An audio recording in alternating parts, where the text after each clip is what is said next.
5월 13일 목요일 삶의 기적을 일으키는 30분 예배를 시작하도록 하겠습니다. 하나님께서 오늘 우리에게 주신 말씀은 사무엘상 10장 1절에서 9절까지 말씀입니다. 이 말씀 제가 봉독하도록 하겠습니다. 이에 사무엘이 기름병을 가져다가 사울의 머리에 붓고 입맞추며 이르되 여호와께서 내게 기름을 부으사 그의 기업의 지도자로 삼지 아니하셨느냐?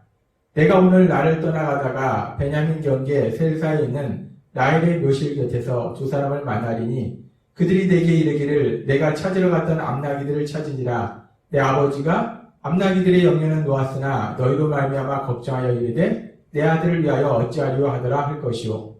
내가 거기서 더 나아가서 다볼 상수리 나무에 이르면 거기서 하나님을 배우려고 베델로 올라가는 세 사람을 만나리니 한 사람은 염소 새끼 셋을 이끌었고 한 사람은 떡 세 덩이를 가졌고 한 사람은 포도주 한 가죽부대를 가진 자라. 그들이 내게 무난하고 떡 두 덩이를 주겠고 너는 그의 손에서 받으리라. 그 후에 내가 하나님의 산에 이르리니 그곳에는 블레셋 사람들의 영문이 있느니라. 내가 그리로 가서 그 성읍으로 들어갈 때에 선지자의 무리가 산당에서부터 비파와 소고와 저와 수금을 앞세우고 예언하여 내려오는 것을 만날 것이라. 내게는 여호와의 영이 크게 임하리니 너도 그들과 함께 예언을 하고 변하여 새 사람이 되리라. 이 징조가 내게 임하거든 너는 기회를 따라 행하라. 하나님이 너와 함께 하시느니라. 너는 나보다 앞서 길갈로 내려가라. 내가 네게로 내려가서 번제와 화목제를 드리리니 내가 네게 가서 내가 행할 것을 가르칠 때까지 7일 동안 기다리라. 그가 사무엘에게서 떠나려고 몸을 돌이킬 때에 하나님이 새 마음을 주셨고 그날 그 징조도 다 응하리라. 아멘. 오늘도 이 시간 하나님께서 우리에게 주신 말씀을 듣기 전에 잠시 기도하는 시간 갖도록 하겠습니다. 하나님 아버지 감사합니다. 오늘도 저희들 사랑하시고 불러주셔서 저희를 사랑하신 하나님을 만날 수 있도록 은혜 베풀어 주시니 감사합니다. 하나님 아버지 오늘도 하나님께서 저희를 사랑하셔서 주시는 말씀을 통해서 저희를 사랑하신 하나님, 그 하나님이 어떤 하나님이신지를 다시 한번 명확하게 저희가 깨닫고 믿을 때 그 하나님을 믿음으로 이 험하고 악한 세상 속에서 담대하게 살아가는 저희가 될 수 있도록 은혜 베풀어 주옵소서. 예수님의 이름으로 감사하며 기도드리옵나이다. 아멘. 오늘 우리가 읽은 말씀은 이제 하나님께서 이스라엘 백성에게 왕을 세울 것이다 말씀하시고 이제 그 왕을 세우는데 사울을 이스라엘의 왕으로 세우는 그 장면에 대해서 말씀하십니다. 사무엘을 통해서 사울에게 기름을 부으시고 이제 사울을 왕으로 이스라엘의 왕으로 세우시는데 하나님께서 그렇게 사울을 이스라엘의 왕으로 세우실 뿐만 아니라 이제 우리가 지금 읽은 말씀에서 보면은 사울에게 세 가지 징조가 임할 것을 말씀합니다. 이런 일이 있을 것이고 이런 일이 있을 것이고 이런 일이 있을 것이고 그렇게 세 가지 징조가 너에게 임할 것이다 라고 말씀합니다. 하나님께서 사무엘을 통해서 사울을 왕으로 세우시고 왜 이 세 가지 징조를 주셨는가? 하나님께서 주신 세 가지 징조는 우리가 읽은 사무엘상 10장 2절부터의 말씀에서 이렇게 말씀합니다. 내가 오늘 나를 떠나가다가 베냐민 경계 셀사에 있는 라헬의 묘실 곁에서 두 사람을 만나리니 그들이 내게 이르기를 내가 찾으러 갔던 암나기들을 찾은지라. 내 아버지가 암나기들의 영년은 놓았으나 너희로 말미암아 걱정하여 이르되 내 아들 위하여 어찌하리요 하더라 할 것이요. 첫 번째 징조는 이제 사울이 길을 가다가 두 사람을 만날 것인데 그 두 사람이 사울의 아버지가 사울에 대해서 염려하고 있다, 근심하고 있다라는 걸 알려주는 두 사람을 만날 것이라고 하나님께서 사무엘을 통해서 말씀하십니다. 그 다음에는 사무엘상 10장 3절부터의 말씀으로 그 다음에는 이 사무엘이 길을 가다가 또 사람을 만날 텐데 세 사람을 만날 텐데 하나님께 예배드리러 가는 세 사람을 만날 것이다 라고 말씀합니다. 그리고 계속해서 사무엘상 10장 5절의 말씀에 보면은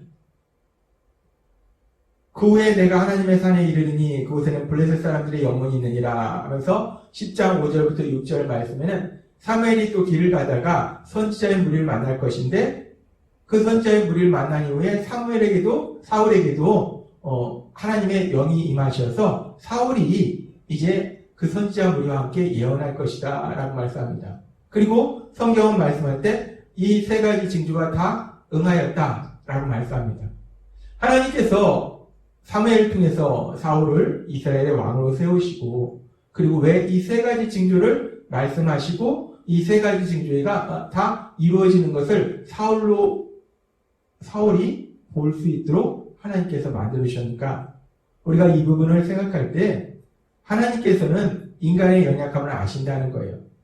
하나님께서 사무엘을 통해서 사울을 왕으로 세우셨는데, 근데 하나님께서 사울을 왕으로 세우실 때 사울이 정말 하나님이 나를 왕으로 세우셨나?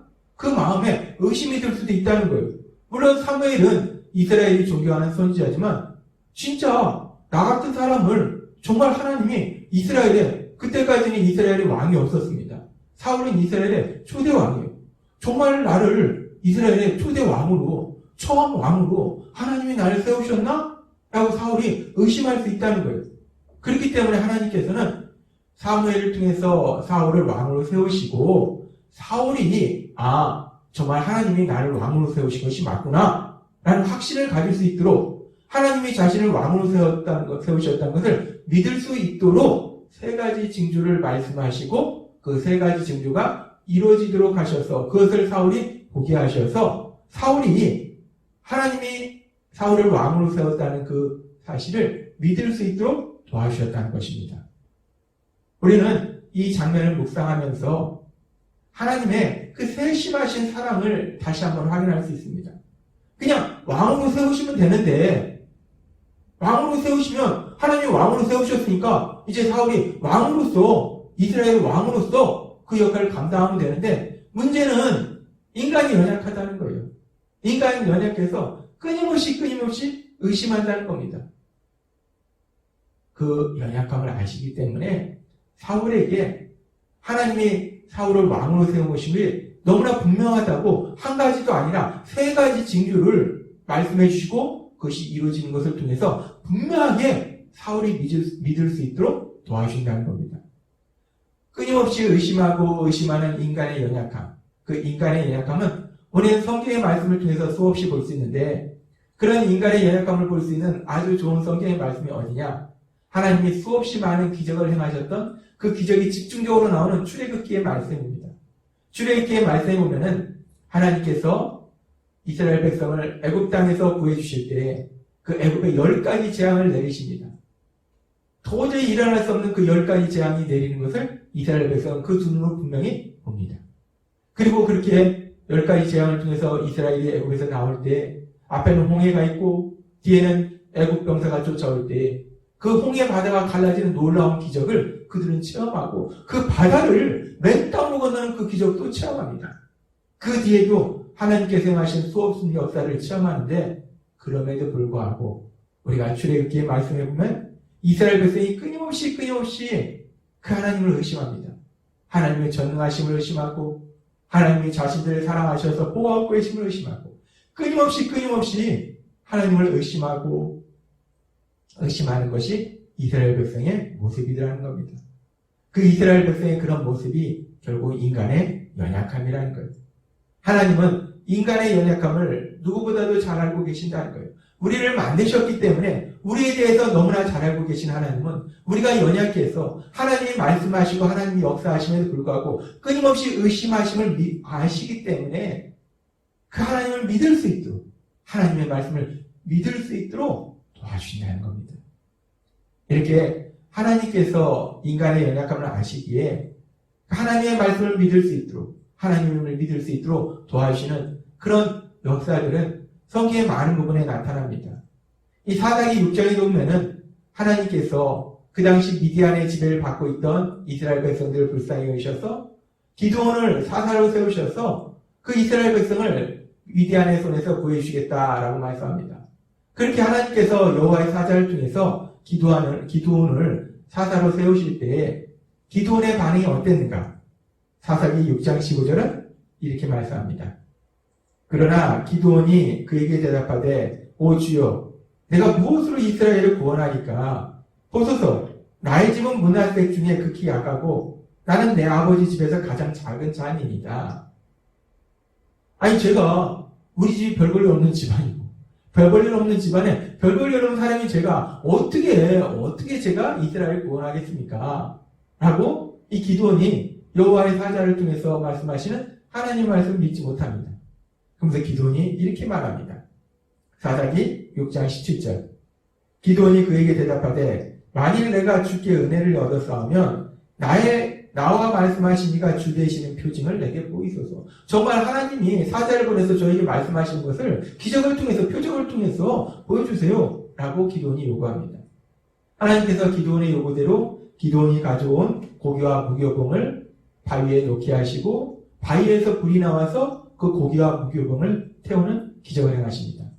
그 뒤에도 기드온이 자신이 정말 이스라엘 구원할 자가 맞는지 표적을 보여달라고 했을 때 양털 뭉치를 가지고 하나님께서 또 한번 기적을 행하십니다. 하루는 양털 뭉치가 젖어 있고 땅은 말라 있고, 또 다른 하루는 양털 뭉치는 말라 있고 땅은 젖어 있고, 이런 기적을 통해서 하나님께서 기드온이 믿을 수 있도록, 하나님께서 기드온을 사사로 세우셨음을 믿을 수 있도록, 하나님의 말씀을 믿을 수 있도록 도와주시라는 겁니다. 이렇게 하나님께서 믿을 수 있도록 도와주시는 이런 부분은 출애굽을 이끈 그 모세를 하나님께서 부르시는 장면에도 나옵니다. 하나님께서 모세의 지팡이가 뱀이 되도록 기적을 행하시고, 모세가 손을 품에 넣었다 빼면은 손에 문둥병이 생겼다, 문둥병이 사라지는 기적을 통해서 모세가 믿을 수 있도록 도와주신다는 거예요. 우리가 믿는 하나님은 우리의 연약함을 아신다는 거예요. 우리가 하나님을 믿을 때 하나님의 하신 놀라운 역사를 체험하는데 문제는 우리가 연약해서 믿지 못한다는 거예요. 하나님은 그런 우리를 보시면서 안 믿으면 어쩔 수 없지 라고 말씀하시는 것이 아니라, 그런 우리를 사랑하시기 때문에, 불쌍히 여기시기 때문에 그런 우리가 믿을 수 있도록 역사하신다 라고 오늘 성경의 말씀을 통해서 우리가 알 수 있습니다. 그렇게 우리를 사랑하신 하나님은 우리가 알다시피 2000년 전 예수님의 십자가 죽으심과 부활을 통해서 우리를 죄에서 구원하시고, 우리가 그 예수님을 믿으면 이제 하나님의 자녀가 되고 하나님 나라의 삶을 사는데, 우리는 연약해서 믿지 못한다는 거예요. 하나님이 그래서 또 한 번 역사하실 때 고린도전서 12장 3절은 이렇게 말씀합니다. 그러므로 내가 너희에게 아니노니 하나님의 영으로 말하는 자는 누구든지 예수를 저주라 할 자라 하지 아니하고, 또 성령으로 아니하고는 누구든지 예수를 주시라 할 수 없느니라. 우리가 예수님을 구주와 주님으로 믿으면 우리가 구원받아서 하나님의 자녀가 되고 하나님 나라의 삶을 사는데, 문제는 우리는 연약하다는 거예요. 믿지를 못한다는 겁니다. 의심한다는 거예요. 하나님은 그런 우리를 불쌍히 여기셔서 성령님을 통해서 우리를 예수님을 구주와 주님으로 믿을 수 있도록 역사해 주시고 도와주셨음을 믿습니다. 하나님은 우리가 그렇게 믿을 수 있도록 도와주신다는 거예요. 우리가 그렇게 성령님의 역사하심에 따라서 예수님을 믿고 구원받아서 하나님의 자녀로 살아갈 때도 마찬가지입니다. 우리가 믿음으로 구원받았음에도 불구하고 우리가 만나는 현실 속에는 우리의 믿음을 자꾸 흔드는 상황들을 만나요. 그래서 우리가 믿음이 흔들립니다. 그렇기 때문에 하나님은 우리가 계속해서 굳건한 믿음이 있을 수 있도록, 우리가 믿을 수 있도록 역사하시는데, 우리의 믿음은 어디에서 나오는가? 하나님은 로마서 10장 17절에 말씀할 때, 그러므로 믿음은 들음에서 나며 들음은 그리스도의 말씀으로 말미암았느니라.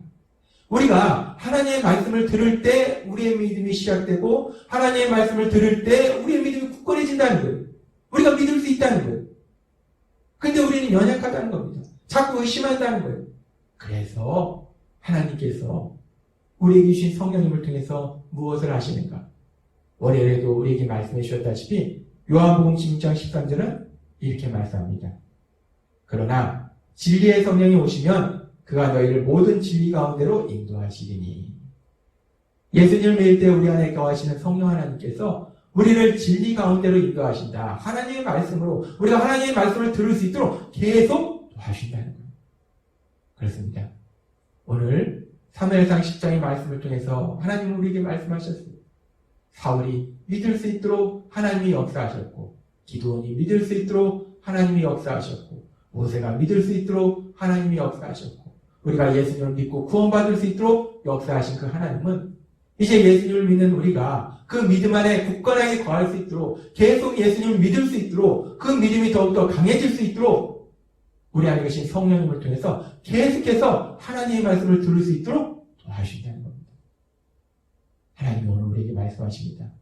우리의 삶의 모든 것이 우리의 노력이 아니고 우리의 어떤 지혜나 우리의 똑똑함이 아니라 하나님께서 도와주신다는 거예요. 특별히 우리가 하나님의 그 놀라우신 역사하심을 체험하면서 가장 필요한 것이 믿음인데 우리는 연약해서 자꾸 의심하는데 우리 안에 계신 성령님이 우리를 도와주셔서 하나님 말씀을 듣도록 하시고 그래서 우리 예수 기적교회 삶의 기적을 일으키는 30분 예배를 통해서 매일마다 하나님의 말씀을 듣도록 하셔서 우리의 믿음이 굳건해질 수 있도록 도와주셔서 우리가 하나님의 하신 놀라운 역사를 체험할 수 있도록 인도하고 계심을 믿습니다.